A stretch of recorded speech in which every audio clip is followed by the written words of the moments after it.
자, 사무엘상 3장 10절부터 15절까지만 우리 같이 한 목소리로 읽겠습니다. 여호와께서 임하여 서서 전과 같이 사무엘아 사무엘아 부르시는지라. 사무엘이 이르되 말씀하옵소서, 주의 종이 듣겠나이다 하니, 여호와께서 사무엘에게 이르시되 보라, 내가 이스라엘 중에 한 일을 행하리니 그것을 듣는 자마다 두 귀가 울리리라.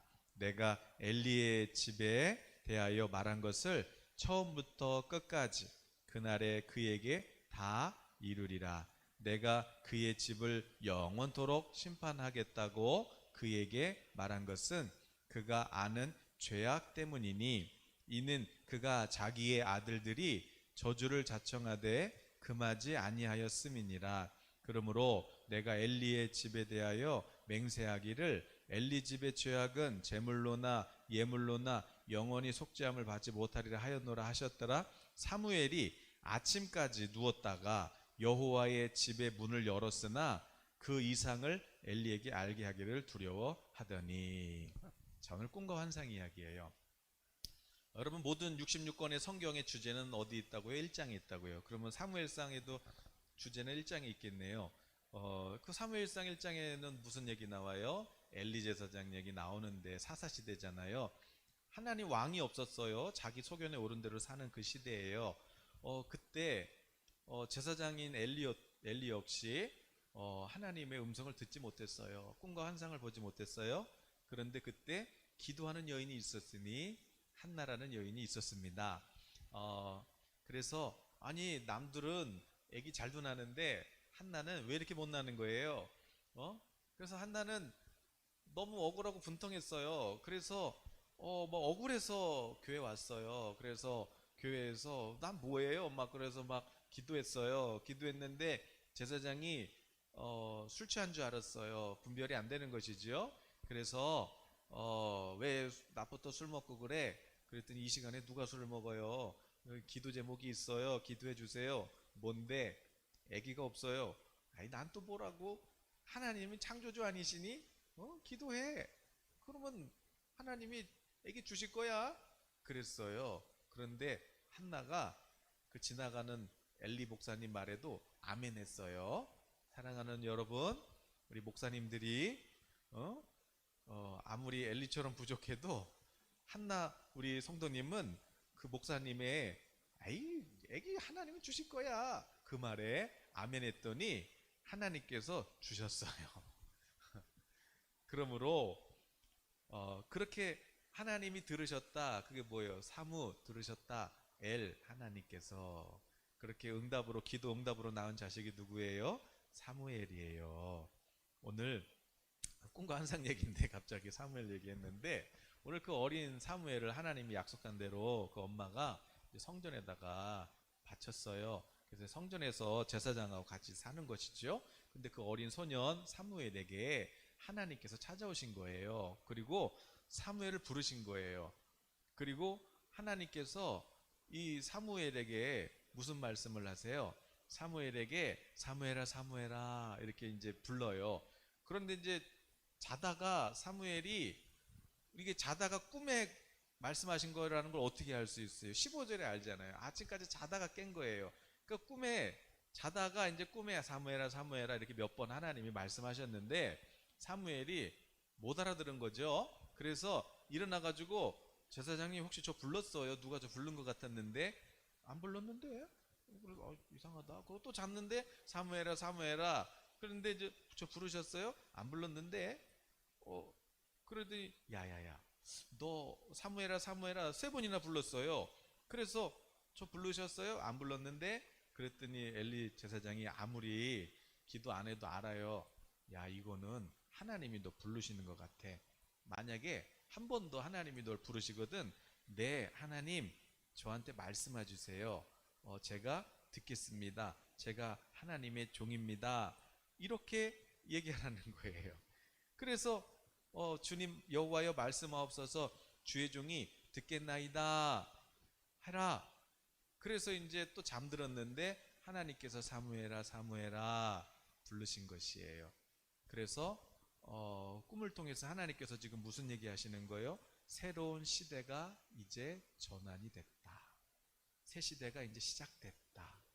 그 새 시대의 시작을 하나님께서 사무엘에게 어떤 형태로 지금 찾아오신 거예요? 꿈으로. 바로 그거예요. 물론 이때는 뭐 구약 시대니까 성경이 완성이 안 됐으니까 그럴 수도 있어요. 하나님은 항상 꿈으로 말씀하시는 건 아니에요. 하나님은 성경 말씀으로 말씀하십니다. 그러나 꿈으로도 환상으로도 말씀하신다는 것이지요. 그래서 오늘은 꿈, 환상.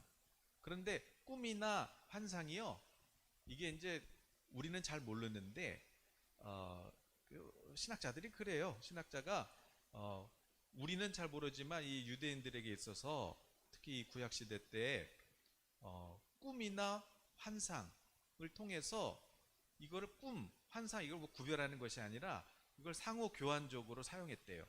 무슨 말이냐면은 낮에 보이는 환상은 이게 환상이고 밤에 보이는 환상은 꿈인 것이에요. 그게 이제 성경에는 그렇게 그냥 자연스럽게 이해가 돼 있는 거죠. 그러나 어쨌든 중요한 건 뭐냐면 꿈이든 환상이든 간에 하나님께서 우리 이 3차원 세계에 살고 있는 우리 인간에게 하나님께서 뭔가 체험을 통해서 하나님의 어떤 그 현현하심, 하나님의 그 음성을 우리 인간의 체험을 뚫고 들어오셔가지고 하나님의 음성을 우리에게, 하나님의 말씀을 우리에게 나타내신다는 것이지요. 그 중에 하나가 이제 한 가지가 이 꿈과 환상이다, 그거예요. 우리 지난 시간에 이제 꿈과 환상에 대해서 몇 가지 나눴어요. 뭐 그 중에 이제 모든 꿈이 다 뭐 하나님의 계시적인 꿈은 아닙니다. 그래서 이제 때로는 그 신체의 자극에 의한 꿈도 있다 그랬어요. 그래서 예를 들어서 꿈에서 이렇게 막 집이 있는데 집이 무너지더니 기둥이 무너지는 것이에요. 그 기둥이 무너져 가지고 막 내 목을 누르고 있는 것이지요. 그래서 으악 하면서 깼어요. 자, 이거는 악몽이 아니에요. 이거는 깨봤더니 예를 들어서 내 아내의 다리가 내 목에 와 있다든지, 그럼 이건 뭐예요? 신체적인 자극에 때문에 생긴 꿈이구나. 그냥 그렇게 아시면 돼요. 그럼 이런 거를 가지고 어머나 세상에 집이 꿈에서 무너졌어요. 기둥이 무너졌어요. 그러면 뭔가 지금 나한테 뭔가 이게 중요한 게 무너지는 거 아니에요? 아니에요. 그거는 뭐예요?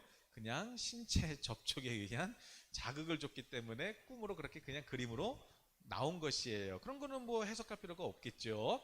그런 꿈도 있고, 또 때로는 우리 신체가 허약하거나 또 우리 몸의 특정한 부분에 이렇게 질병이 있을 경우에 우리가 낮에는 잘 못 느끼잖아요. 활동하니까.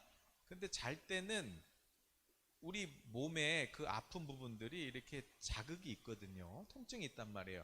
그러니까 그 통증 있는 부분도 우리가 의식은 못해도 우리가 잘 때 이 그 아픈 부위, 질병이 있는 부위, 이런 부위는 이렇게 통증이 있기 때문에 이게 어떤 꿈의 그림으로 나와요. 그래서 예를 들어서 뭐 어떤 동물이 와서 그 특정 부위를 이렇게 문다든지, 뭐 어저께는 개가 와서 물고, 뭐 다음날 꿈에 또 고양이가 와서 근데 똑같은 부위를 물고 있다? 그러면 그건 뭐예요? 지금 내 몸에 그 부위가 지금 어떻다는 거예요? 통증이 있다. 지금 뭔가 거기에 질병이 있다. 그러니까 그런 꿈을 꿨을 때는 어떻게 해야 돼요? 그런 꿈을 꿨을 때는 병원에 가셔서 진단을 받아보셔야 되겠죠. 그 검사를 받아보셔야 되는 것이에요. 또 때로는 이거는 이제 경험적으로도 아는 거지만, 여러분 사람 몸이 흙으로 돼 있잖아요. 사람 몸이 흙으로 돼 있는데 꿈에서 막 물살이 너무 세가지고 그래서 막 그 흙이 막 다 쓸려 내려가고, 그리고 막 그 물이 흙탕물이 되는 꿈을 꾸시거든. 여러분 우리 몸이 흙인데 이게 흙이 지금 다 쓸려서 무너지면 어떻게 되겠어요? 이거는 굉장히 안 좋은 거예요.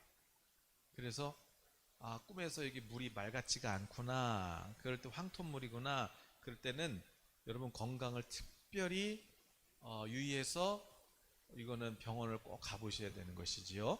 그렇게 이건 뭐 계시적인 꿈은 아니에요. 그냥 우리 신체에 어떤 자극이나 통증이 있어가지고 그래서 꿈으로 그렇게 나타날 수도 있다는 거죠. 그러나 그런 꿈도 무시할 필요는 없죠. 여러분 소고기 버릴 거 있어요? 꼬리를 버려요? 아니면 뼈를 버려요? 아니면 뭘 버려요? 다 먹잖아요? 마찬가지. 하나님이 주신 꿈도 이거 뭐 계시적인 꿈이 아니라도 어, 살펴볼 필요가 있는 거죠. 또 뭐 스트레스 때문에 꾸는 꿈도 있어요. 또 내 마음에 이 내면에 이 어떤 억압된 그런 어떤 심리적 상태일 때도 이런 또 꿈으로 나타나기도 해요. 그래서 뭐 말씀드렸듯이 스트레스 이런 게 있을 때 어떻게 나타나요? 뭐 화장실에 갔는데 배설을 못하고 나온다든지 또 예를 들어서 꿈에서 내가 활동을 하는데 사람들 다 있는데 벌거벗고 다니는 것이에요. 그러면 그런 거 다 보겠어요. 지금 옷이라는 거는 우리 지난 시간에 엘리야가 엘리사한테 옷을 준 것처럼 어떤 하나님께서 내게 맡겨주신 그 자리에서의 그 기름 부음이란 말이에요. 그런데 옷이 없어요. 그런 다 뭐겠어요? 그런 것들은 어떤 스트레스가 있거나 내 속에 어떤 그 억압이 돼 있는 것이죠. 그런 어떤 사역이나 그런 사업으로 인해서 내 속에 그런 억압이 있을 때 옷을 그냥 안 입고 다닌다든지 그런 그러니까 꿈에서 나타나는 이 내면의 심리적인 상태가 그게 지금 내 속사람 상태예요. 그것을 보시라는 거죠. 그것을 그럴 때는 어떻게 해야 돼요? 옷을 준비해서 만들면 되죠. 또 준비를 하면 되는 거죠. 또 죄책감으로 인해서 또 꿈이 나타나기도 해요. 죄책감으로 나타날 때는 약간 그 뭐랄까요? 아주 굉장히 그 자기 자신을 뭐랄까요? 어떤 그런 어떤 자책하거나 심할 경우에는 그럴 때는 여러분 꿈에서 어떤 내면의 그림자가 나를 쫓아와요. 그리고 뭔가 꿈을 꿨는데 내가 뭐 사람을 죽인다든지 그러니까 이게 반윤리적인 꿈을 꾸게 되는 것이에요. 그건 뭐냐면 뭐 어떤 막 검은 그림자가 막 날 쫓아오고 그래서 막 내가 막 뭐 무서운 걸 막 보고 막 사람을 죽이거나 막 그런 걸 본다든지 막 이런 것은 뭐냐면은 그게 뭐 마귀가 아니고 여러분 마음에 여러분 그 속사람 내면에 여러분이 심한 죄책감이나 또 자기 자신을 자책하는 그런 상태일 때 약간 그런 반윤리적인 그런 꿈으로 나타나기도 한다. 그럴 때는 어떻게 해야 돼요? 어머 내가 사람을 죽였어 어떻게가 아니라 내가 내 마음에 뭐 용서를 못한다든지 아니면은 내 자신을 미워한다든지 그런 게 있을 수도 있겠구나. 그러면 어떻게 해야 돼요? 사랑하면 되겠죠? 네. 용서해주면 되는 거예요. 용서해주면 꿈이 완전히 달라지겠죠? 네. 또 어떤 일을 우리가 막 골똘히 생각할 때 그때도 꿈을 꿔요. 예를 들어서 이제 느부갓네살이 바벨론 왕인데 바벨론 제국 아니에요. 뭐 가장 그 당시에 뭐 바벨론을 대적할 때가 어디 있어요? 그런데 자꾸 신경 쓰여요. 신흥 제국 페르시아가 자꾸 신경 쓰여요. 그럴 때 신경 쓸 때 그날 밤 꿈을 꾸죠. 그런 것처럼 내가 어떤 일을 골똘히 이렇게 생각하고 그걸 집중할 때 꿈으로 그거에 대한 어떤 하나님께서 보시는 그런 장면들이 나타날 수도 있다. 그러나 오늘 나누고 싶은 건 뭐냐면 이런 것도 중요하지만 우리가 꿈을 통해서 또 뭐 낮에는 환상이라고 그랬고 밤엔 꿈이라고 그랬어요. 하나님의 음성을 듣는 것이 중요하잖아요. 그래서 우리가 이제 꿈에서 어떻게 하면 하나님의 음성으로서의 그 꿈, 성경에도 그런 게 있을까? 뭐 첫 시간도 나눴지만 여러분 성경에서 이 꿈은요, 하나님께 구함. 그러니까 하나님께 묻는, 신탁을 구함. 그러니까 무슨 얘기냐? 그러니까 이 성경 시대에서, 구약 시대 특히 하나님께 여쭙고 꿈으로 말씀하시고, 이게 굉장히 익숙하다. 굉장히 익숙해요. 그런데 이제 뭐 은사 중단론을 또 이야기하는 분들도 있어요. 뭐 성경이 완성됐기 때문에 이제 은사는 필요 없고, 또 하나님의 그 예언을 예수께서 또 제자들이 그걸 성취할 때 그것을 성취시키셔야 되잖아요. 그렇기 때문에 능력도 필요하고 은사도 필요하고, 뭐 그래서 이제 뭐 신약까지 이게 은사가 나타난 거지. 이제는 성경이 다 완성됐기 때문에 뭐 은사가 중단됐다라고 말하기에는 이건 뭐 너무 근거도 없고, 또 너무 많아요. 우리가 그 살면서 신앙생활 하면서 그 성령께서 나타내시는 그런 간증이나 이런 은혜가 너무 많아요. 그래서 어쨌든 간에 이 성경에서 꿈은요, 그냥 하나님 이거 어떻게 해야 돼요? 그러니까 하나님의 신탁을 구하는 거예요. 그래서 여호와께 묻는, 하나님께 여쭙는 그런 아예 그런 문구가 많죠. 예를 들어 볼까요? 뭐 오늘도 일단 뭐 오늘 본문도 그렇지만, 야 하나님 부르시는 거야. 사무엘아 사무엘아, 그러면 네 여호와여 말씀하세요. 제가 주의 종이 듣겠나이다, 이렇게 대답해. 그렇게 대답했더니 하나님께서 사무엘한테 어떻게 해요? 말씀하잖아요. 근데 그게 언제? 아침에 누웠다 깼대잖아요. 꿈에. 자, 또 사무엘하 7장 4절부터 보면 이거 누구 얘기예요? 다윗이 나단 선지자를 찾아가요. 그래서 제가 정말 저는 이렇게 하나님께 복을 받아가지고 이렇게 왕궁에서 살고 있는데, 아니 우리 집은 이렇게 좋은데, 아니 하나님 집이 없잖아요. 아이 그 어떻게 해야 돼요? 내가 하나님 집 짓고 싶어요. 그렇게 선지자한테 얘기했어요, 나단한테. 그랬더니 나단이 그냥 다윗 이야기 들은 거죠. 그런데 그날 꿈을 꿔요. 그날 그 꿈 얘기가 뭐예요? 같이 읽어볼까요? 그 밤에 여호와의 말씀이 나단에게 임하여 이르시되, 가서 내 종 다윗에게 말하기를, 여호와께서 이와 같이 말씀하시되, 내가 나를 위하여 내가 살 집을 건축하겠느냐? 내가 이스라엘 자손을 애굽에서 인도하여 내던 날부터 오늘까지 집에 살지 아니하고 장막과 성막 안에서 다녔나니, 이스라엘 자손과 더불어 다니는 모든 곳에서 내가 내 백성 이스라엘을 먹이라고 명령한 이스라엘 어느 지파들 가운데 하나에게 내가 말하기를, 너희가 어찌하여 나를 위하여 백향목 집을 건축하지 아니하였느냐고 말하였느냐? 그러므로 이제 내 종 다윗에게 이와 같이 말하라. 만군의 여호와께서 이와 같이 말씀하시기를, 내가 너를 목장 곧 양을 따르는 데에서 데려다가 내 백성 이스라엘의 주권자로 삼고, 네가 가는 모든 곳에서 내가 너와 함께 있어 내 모든 원수를 내 앞에서 멸하였은즉, 땅에서 위대한 자들의 이름같이 내 이름을 위대하게 만들어 주리라.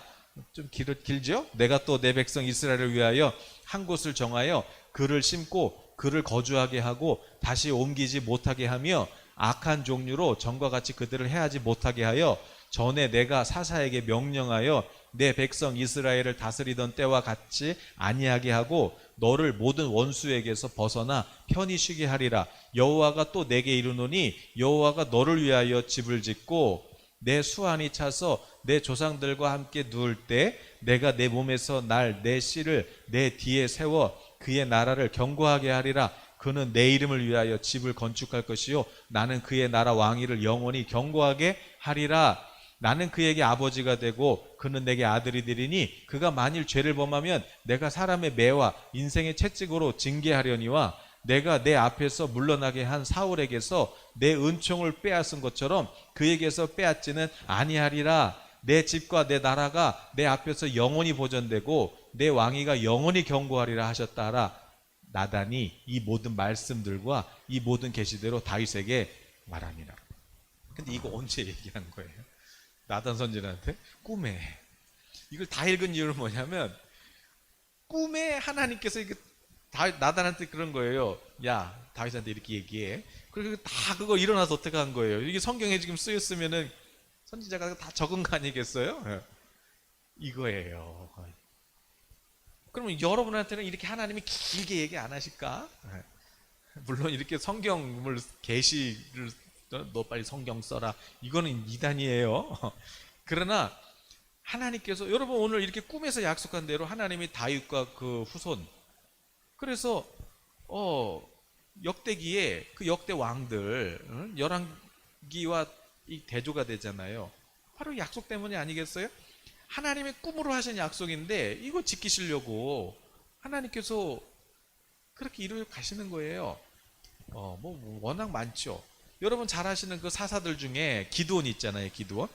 기드온 한번 볼까요? 사사기 6장에 보니까 25, 26에 한번 보세요. 25, 26절. 그날 밤 여호와께서 기드온에게 이르시되 내 아버지에게 있는 수소 곧 7년 된 둘째 수소를 끌어오고 내 아버지에게 있는 바알의 제단을 헐고 그 곁에 아사랑을 찍고 또 이 산성 꼭대기에 내 하나님 여호와를 위하여 규례대로 한 제단을 쌓고 그 둘째 수소를 잡아서 내가 찍은 아사나무로 번제로 드릴지라 하시니 밤에 하나님 꿈으로 얘기하지. 꿈으로. 자, 또 하나 볼까요? 7장 9절 15절 7장 9절에 그 밤에 여호와께서 기드온에게 이르시되 일어나 진영으로 내려가라. 내가 그것을 내 손에 넘겨주었느니라.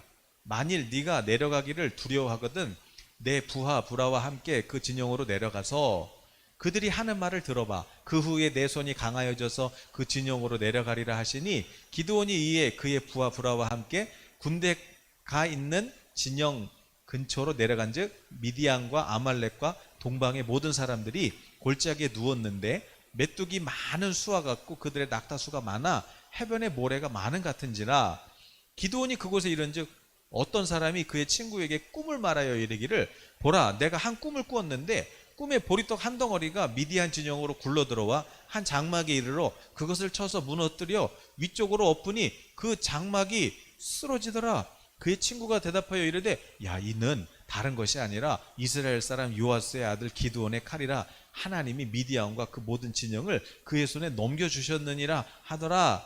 기드온이 그 꿈과 해몽하는 말을 듣고 경배하며 이스라엘 진영으로 돌아와 이르되 일어나라 여호와께서 미디안과 그 모든 진영을 너희 손에 넘겨주시느니라 하고. 자 보세요. 하나님 이거 전쟁해야 돼요 말아야 돼요? 하나님 이거 공격해야 돼요 말아야 돼요? 근데 수적으로 보면은 이거 뭐 게임이 안 돼요. 그런데 하나님께 지금 여쭙잖아요. 하나님은 어떻게 해요? 하나님께 구한 거예요. 그랬더니 하나님이 대답하세요. 언제? 꿈에. 꿈에 그런 거예요. 네 종하고 같이 그 한번 내려가 봐 내일. 그래서 꿈에 그랬으니까 내려가서 본 거예요. 내려가서 봤더니 거기 그 미디안 군인들끼리 서로 꿈 얘기를 하고 있어요. 어제 꿈 꿨는데 아이고 저 이스라엘 견에 거기서 떡덩이가 하나 굴러왔는데 장막이 다 쓰러졌어. 그리고 다른 친구가 그래요. 야 그거는 이거 우리 그 하나님이 이스라엘한테 이게 우리가 이 우리나라가 이거 좀 지겠는데 뭐 그런 거 아니겠어요? 그걸 듣고 이제 미디안 어떻게 했어요? 됐다. 하나님 우리한테 주셨다. 그러고 전쟁을 시작하는 거예요. 여러분 저도 이런 자세로 꿈을 꿔요.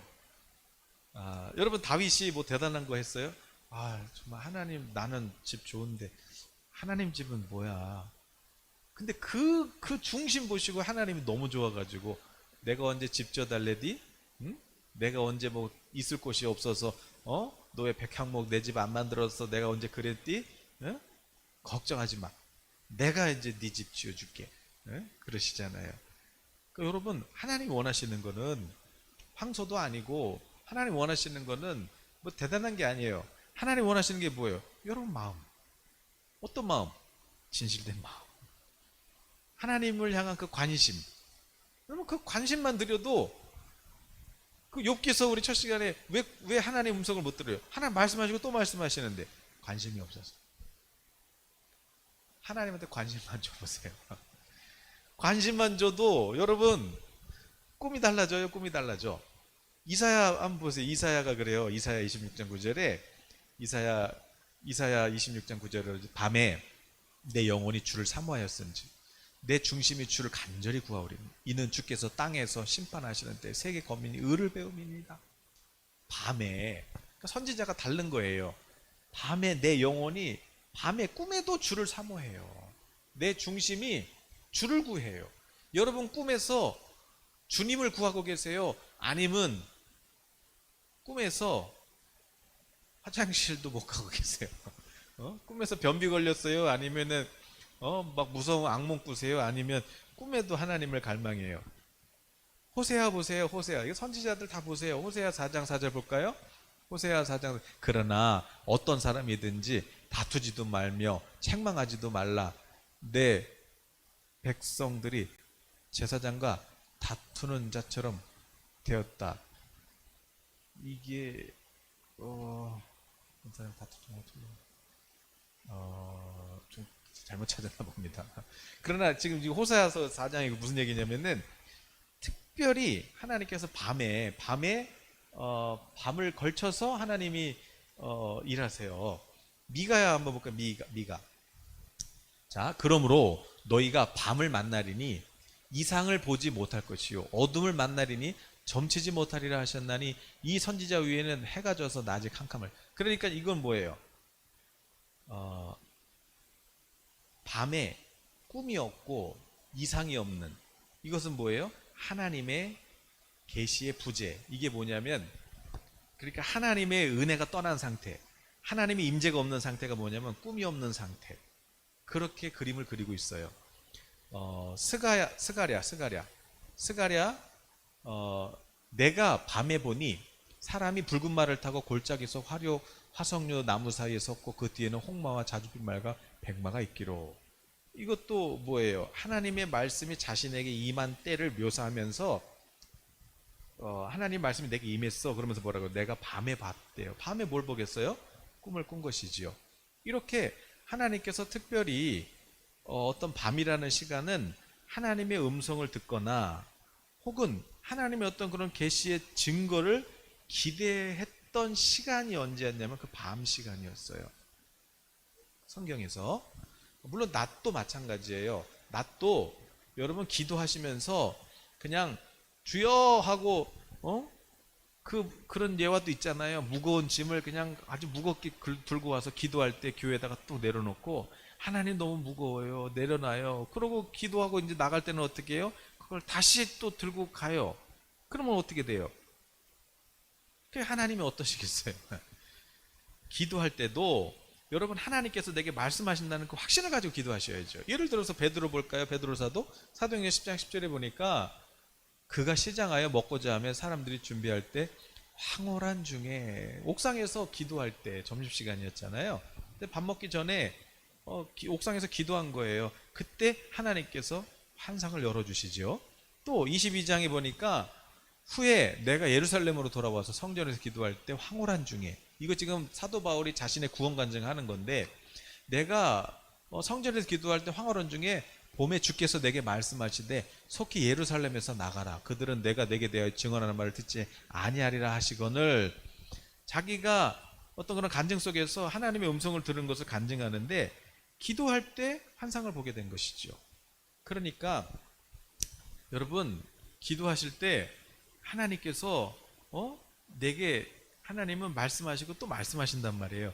그러니까 기대하면서 그것이 낮이든 밤에 주무시기 전이든 하나님께 여쭙고 또 하나님은 내게 말씀하신다는 어떤 믿음의 확신을 가지고 그렇게 하나님을 상대해 보시라는 거예요. 그런 기대가 있을 때 하나님도 우리에게 말씀하시거든요. 그러니까 오늘 본문처럼 하나님께서 어떤 새로운 시대, 어떤 그런 어떤 새로운 출발, 이런 것들을 말씀하실 때 꿈을 통해서도 말씀하시더라. 여러분 잘 아시듯이 솔로몬도 성전에서 그렇게 있을 때 하나님께서 솔로몬에게 꿈을 주신단 말이에요. 그리고 반대로 여러분 꿈을 통해서 하나님이 말씀하시고 하나님께 구하고 꿈을 통해서 하나님이 응답하시고 이런 장면도 있지만 반대의 장면도 있어요. 사울. 그러니까 사울은 첫 이스라엘 왕이 되었지만 다윗에게 기름 부음이 넘어가고 이제 하나님의 영이 사울을 떠나니까 무슨 일이 일어나요? 사울에게 더 이상 하나님의 꿈으로 말씀하시지 않아요. 그래서 사울이 어떻게 해요? 그것을 불평하는 장면이 나와요. 사무엘상 28장 15절 이렇게 나와요. 그러니까 보세요. 성령의 임재가 없으면 하나님의 임재가 떠나면 계시도 없어요. 엘리 보세요. 이상이 없었대잖아요. 그러나 기도하는 사무엘은 어때요? 하나님께서 계시하잖아요. 그러니까 이게 지금 시대가 바뀌고 있는 걸 보여주는 거예요. 오늘 우리 성령 충만한 우리 예수님께 성도님들 네, 꿈꾸시기를 바래요. 네. 소원을 갖기를 바래요. 네. 하나님을 향한 어떤 그런 열망이 있으시기를 바래요. 네.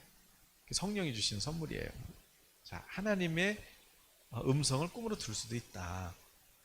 근데 그 자세는 하나님께 구했다. 성경에 보니까 많은 선지자들이 하나님께 꿈을 통해서 하나님의 음성 듣기를 그렇게 기대했다.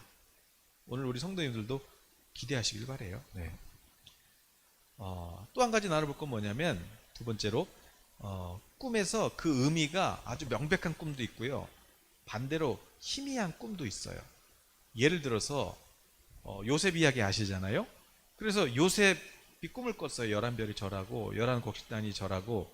근데 그 요셉의 꿈을 듣고 형들이 이게 도대체 무슨 꿈이야? 11개 별이 11별이 나한테 절하고 이게 무슨 꿈이야? 그거를 해석을 못했어요? 아니면은 그 꿈 듣자마자 그럼 우리가 절하겠다는 거야? 그랬어요. 알아들어 버려요. 해석하고 말 게 없어요. 그냥 딱 듣고 알았어요. 그 아버지도 어땠어요? 꿈 듣고 해와 달까지 그러면 야 이거 좀 섭섭하다 서운했다 그렇게 써있잖아요. 여러분 이렇게 가끔 꿈을 들어보면 거기에 여러분 야곱이 그 요셉 꿈 듣고 야 좀 서운했다 이게 여러분 이게 무슨 의미인지 아세요? 꿈을 딱 들으면은 거기에서 아하 목사를 별로 안 사랑하는구나 이런 것도 알아요. 그러니까 나온다니까. 그러니까 그럴 때는 어떻게 해요? 표현을 안 해도 좀 서운하네. 이게 또 있어요. 자, 알았다는 거. 왜? 명백하니까 의미가. 바로 왕이나 느부갓네살 왕의 꿈을 보면은 또 그 하나님의 그 꿈의 의미를 감춰버려요. 그러니까 희미해. 그러니까 이럴 때는 요셉이나 다니엘 같은 그런 지혜로운 사람이 꿈을 해석해 줘야 돼요. 그래서 바로 왕의 꿈에 나오는 소들, 살찐 소, 마른 소, 또 떡 굽는 자, 술 가는 자 그 감옥에서 꿈풀이 해주잖아요. 그럴 때 그 3일 뒤에 복직이 되느냐, 아니면은 이런 것들을 이제 요셉이 설명을 해주잖아요. 그건 왜 그래요? 희미하기 때문에 그런 것이죠.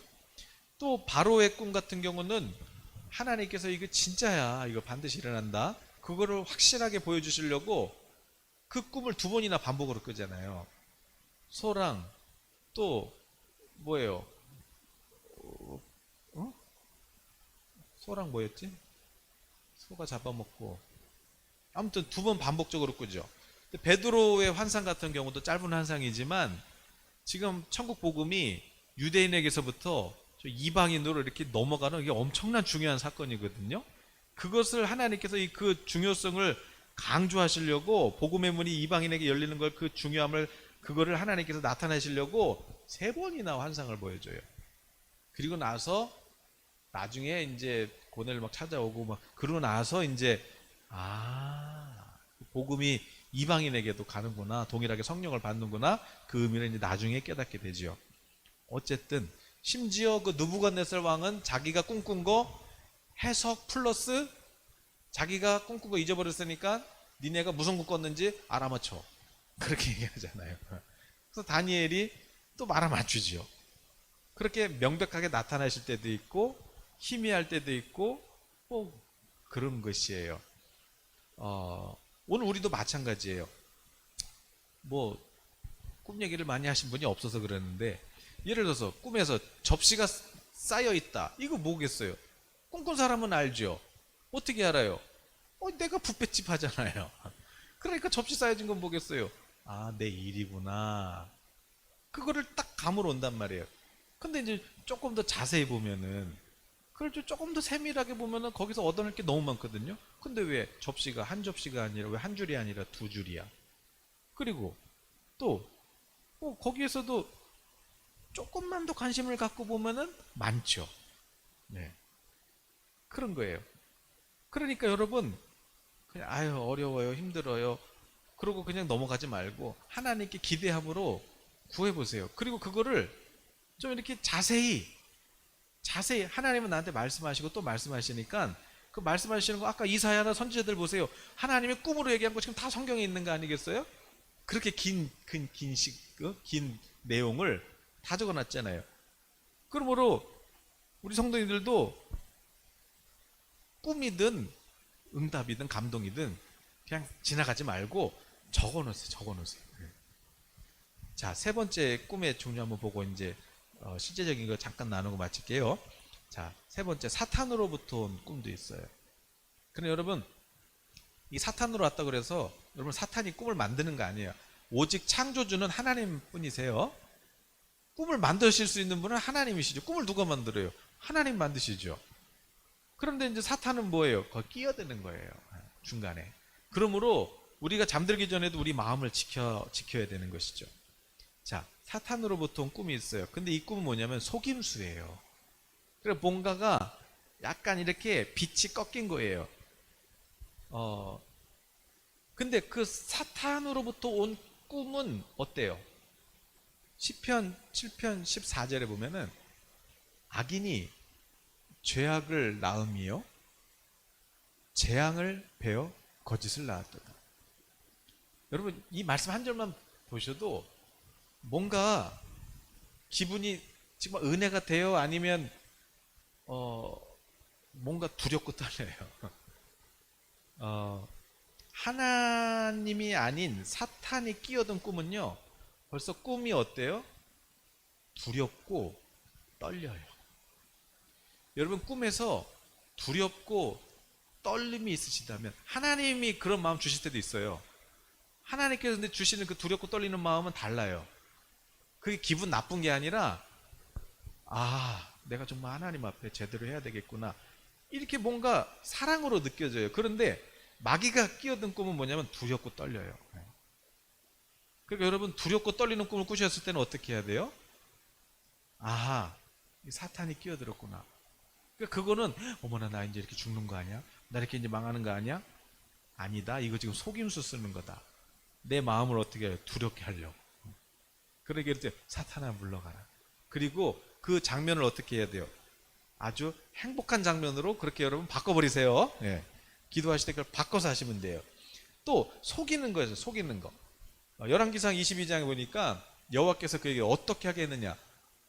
내가 가서 거짓말하는 영이 돼서 그 모든 선지자들 입에 있겠나이다. 여호와께서 이제 너는 꾀겠고 또 이르리라. 나가서 그리하라 하셨은즉 이제 여호와께서 거짓말하는 영을 왕의 이 모든 선지자 입에 넣으셨고 여호와께서 왕에 대하여 화를 말씀하셨어요. 이건 뭐냐면 천상회의에 지금 하늘에서 회의가 열어졌어요. 회의가 열어졌는데 하나님 그러시는 거예요. 아주 아합 어떡하냐 저거 아합. 그랬더니 그 중에 그 천상회의 중에 막 지금이야 사탄이 못 가지만은 예수 그리스도로 인하여 그때는 막 회의 같이 참석하고 그랬나 봐요. 그런데 그 하나님 앞에 이 거짓말하는 영이 딱 간 거예요. 제가 하겠습니다. 뭐 어떡하려고? 제가요 아합 왕 주변에다가 거짓 선지자들 쫙 깔아놓을게요. 그래서 계시도 아닌데 계시 받은 것처럼 그렇게 할게요. 그렇게 하렴. 그랬는데 그때 이제 미가야 선지자도 참 선지자도 있었고, 그런데 여호사밧이 좀 근데 좀 이상하다. 어떻게 다 똑같은 얘기하지? 다른 선지자 없어요. 그래도 미가야가 안 됩니다. 전쟁하면 안 됩니다. 죽습니다. 그랬는데 다른 선지자도 어떻게 해요? 괜찮습니다. 완전히 승전거를 올릴 겁니다. 그래가지고 아합 왕이 전쟁하죠. 자기가 선택한 거예요. 그래서 어떻게 해요? 거짓말을 자기가 선택해가지고 자기가 죽죠. 어쨌든 그렇게 마귀는 속이는. 그러니까 하나님이 뭐 우리한테 미혹의 영을 주시는 게 아니라 사탄인데, 그런데 하나님 내버려 두신다. 이게 데살로니가서 나오잖아요. 하나님의 진리를 싫어하고 그럴 사람들한테 하나님께 그냥 미혹에 내버려 두신다. 그런 말씀이 있잖아요. 그러면 여러분 분별하시길 바래요. 예. 또 예레미야 23장도 있어요. 예레미야 23장에 만군의 여호와께서 말씀하시라.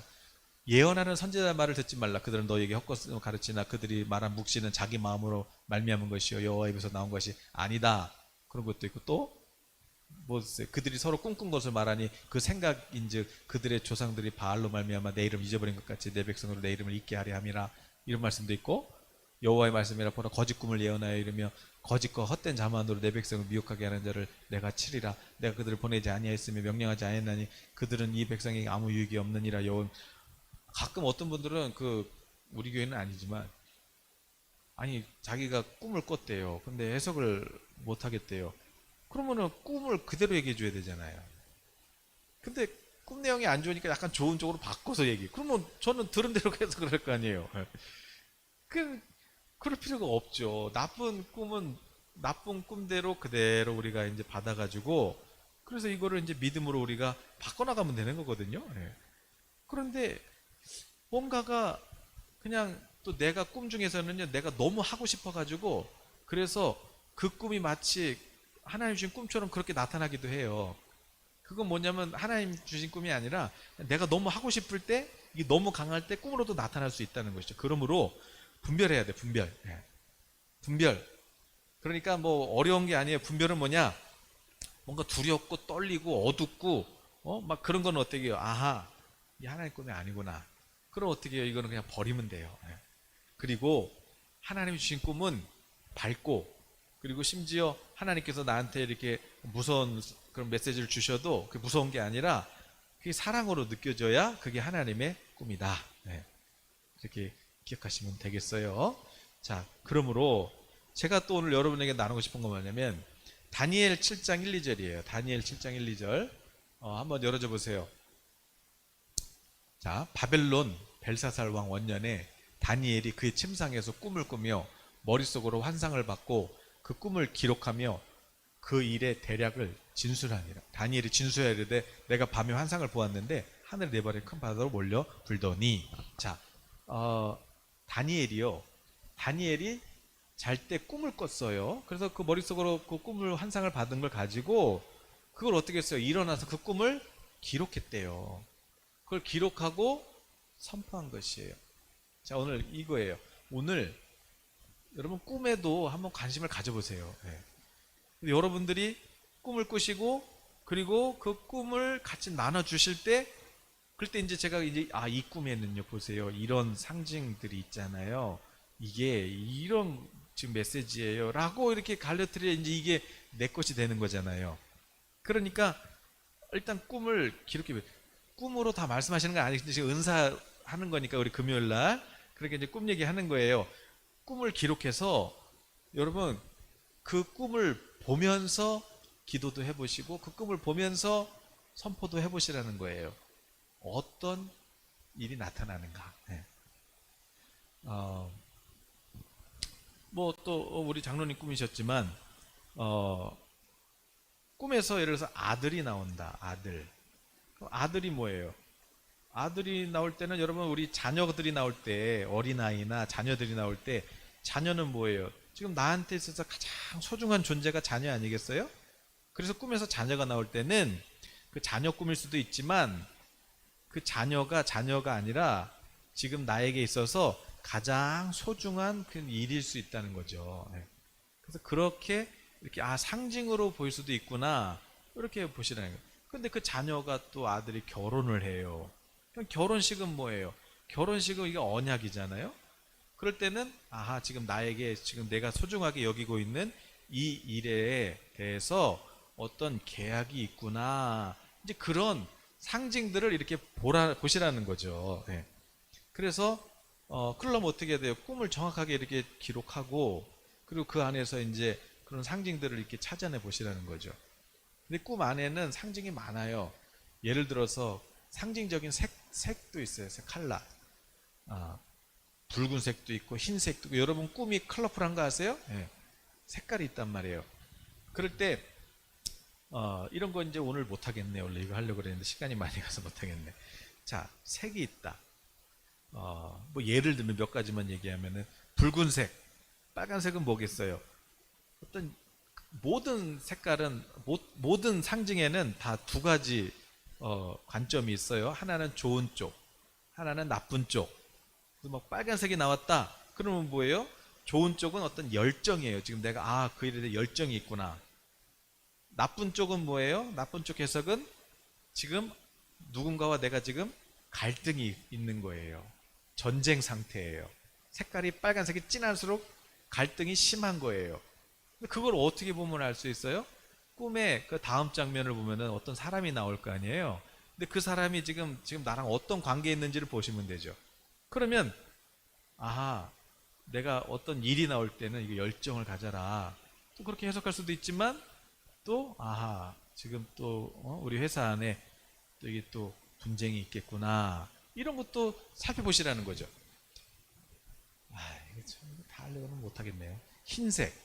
흰색은 또 예수님께서 백마 타고 오셔서 이기고 또 이기시잖아요. 그러니까 좋은 쪽은 승리, 또 순결함이잖아요. 반대로 흰색은 나쁜 게 없네요. 흰색은 좋은 거네요. 순결함. 뭐 그렇게 색깔이 있단 말이에요. 그래 여러분 주의하실 색깔이 있어요. 만약에 꿈에서 어떤 사람이 나타났는데 회색이 나온다. 그러면 회색은 조심하셔야 돼요. 회색은 검정색도 아니고 흰색도 아니에요. 그러니까 그 회색은 뭐예요? 두 마음이 있구나. 이분이 두 마음이 있구나. 실제로 어떤 이 사역이 분별할 때요. 이게 지금 하나님 사역이 맞나?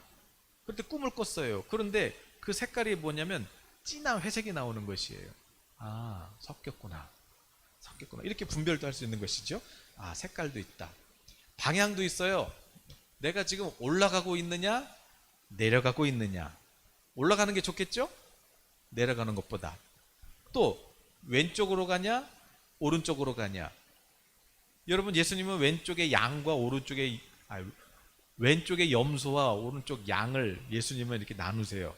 그래서 왼쪽은 꿈에서 왼쪽은 사탄의 방향이에요. 내가 운전을 차가 뭐라고 그랬어요? 차가 어떤 사역이나 사업이잖아요. 그런데 왼쪽으로 갔어. 그러면 지금 내가 잘못된 방향으로 가고 있구나. 오른쪽으로 갔어요. 이게 하나님 방향이 맞구나. 이런 것도 분별할 수 있는 것이죠. 방향도 중요하다. 또 상징적인 동물이 있어요. 이 동물은 그냥 그 동물의 그 어떤 캐릭터를 보시면 되는데 뭐 양이다. 그러면 양은 성경에서 양은 새 생명이잖아요. 그래서 양 같은 경우는 어떤 새 신자를 의미하기도 하고 독수리 같은 경우는 어떤 계시적인 동물이잖아요. 성경에서도. 독수리가 나올 때는 어떤 그런 하나님의 계시적인 그런 또 상징이 있고요. 반면에 또 조심해야 될 동물은 박쥐. 박쥐는 새도 아니고 동물도 아니잖아요. 하늘도 아니고 땅도 아니란 말이에요. 박쥐도 역시 회색하고 똑같아요. 두 마음이 있구나. 근데 이제 저 같은 경우는 가끔 이렇게 기도하는데 예를 들어서 막 참새가 막 그냥 막 짝짝짝짝짝짝 그건 뭐예요? 꿈에서 이렇게 씨를 뿌렸는데 새가 막 먹잖아요. 그게 사단이다 그랬잖아요. 근데 참새 같은 경우는 뭐예요? 시끄럽잖아요. 이분 주변에 시끄럽게 하는 말이 많구나. 시끄럽게 하는 게 있구나. 이런 것도 이제 볼 수 있는 거죠. 반면에 어떤 분을 위해서 기도하는데 하나님께서 여기서 기도한 거 이렇게 무릎 꿇고 기도를 하고 있는데 그분을 위해서 기도를 하고 있는데 개 있죠, 개. 큰 개.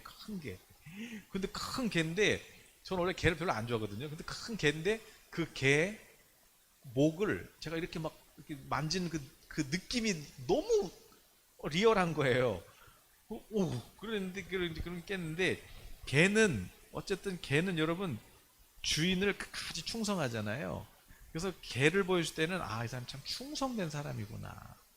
그러니까 내가 그분을 기도하는데 이렇게 딱 하면서 저는 알아들었어요. 내가 이렇게 이뻐하는 종이야. 그럴 때 함부로 하면 안 되겠구나. 이게 느껴질 정도니까요. 예. 그렇게도 하나님께서 우리가 하나님과 소통할 수 있다는 거죠. 숫자 있어요, 숫자. 예. 꿈에서 왜 차 샀는데 차 번호가 뭐냐, 24냐, 뭐 내가 엘리베이터 탔는데 왜 8층이냐, 아파트에서 내렸는데 왜 8층이냐. 주중에 어느 교회 사모님께 저 훈련받던 사모님 중에 한 분께서 그 꿈에 이렇게 숫자가 연속 4개가 쫙 나온 거예요. 연속 4개가 다 안 좋은 거예요. 그래서 사모님 놀라셔가지고 전화를 주신 거죠. 49, 48, 21, 6. 그러니까 이거는 뭐냐면 49는 하나님의 진노라는 어떤 그런 의미가 있어요. 성경에 다 있어요. 나중에 할게요. 48은 장막이고 21은 죄가 관영됐다는 거고 6은 사탄 666 할 때 그 6 사탄적인 건데 다 안 좋은 거잖아요. 그러니까 그럴 때 그럼 이걸 어떻게 할 것이냐. 그래서 제가 그랬죠. 좋은 숫자로 오순절 할 때 그 50, 49는 50으로 바꾸시고 6은 또 7로 완전수로 바꾸시고 21은 22 계시적으로 바꾸시고 그리고 선포하세요. 그렇게 이제 말씀을 드렸는데, 자, 어쨌든 하나님께서 이렇게 꿈을 통해서도 말씀을 하신다. 근데 중요한 건 뭐예요? 관심. 네. 관심을 가져라. 보통 저 같은 경우는 꿈을 꾸면은 3개월 정도 후에 이렇게 꿈이 실현이 되더라고요.